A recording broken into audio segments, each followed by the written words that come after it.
آج کی پہلی MCQs ہے ڈچ کریج کا اردو ترجمہ کیا ہے؟ اس کا صحیح جواب ہوگا نشے کی حالت میں بہادری۔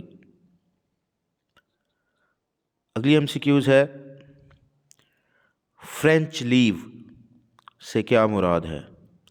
اس کا صحیح جواب ہوگا بغیر اطلاع کے رخصت۔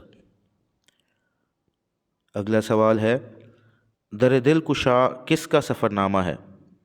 منظور الہی کا یہ سفر نامہ ہے۔ اس کے بعد ماوراء البحار کس کا سفر نامہ ہے؟ یہ سفر نامہ حکیم سعید صاحب کا ہے۔ شوق آوارگی کس کا سفر نامہ ہے؟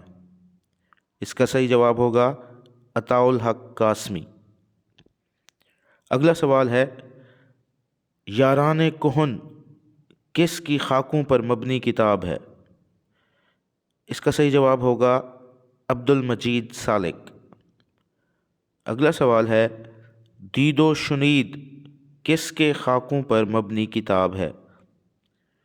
اس کا صحیح جواب ہوگا رئیس احمد جعفری۔ کالا پانی کس کی آپ بیتی ہے؟ جعفر تھانیسری کی آپ بیتی ہے یہ۔ اگلا سوال ہے نواب آصف الدولہ نے میر کا کتنا وظیفہ مقرر کیا؟ 300 روپے۔ اگلا سوال میر تقی میر حیات و شاعری یہ کتاب ہے، اس کے مصنف کون ہیں؟ اس کا صحیح جواب ہوگا احمد فاروقی۔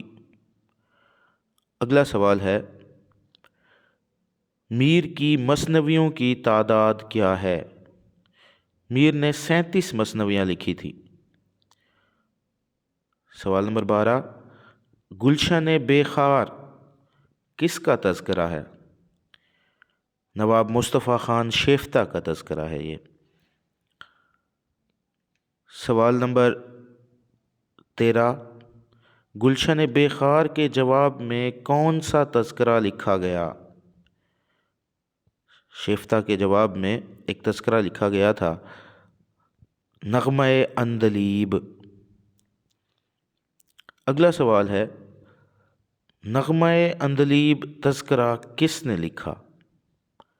یہ تذکرہ قطب الدین باطن نے لکھا، اور قطب الدین باطن جو ہیں یہ نذیر اکبر آبادی کے شاگرد خاص تھے، اور انہوں نے جواب میں لکھا تھا نواب مصطفیٰ خان شیفتہ کے تذکرہ گلشن بے خار کے جواب میں یہ تذکرہ لکھا تھا۔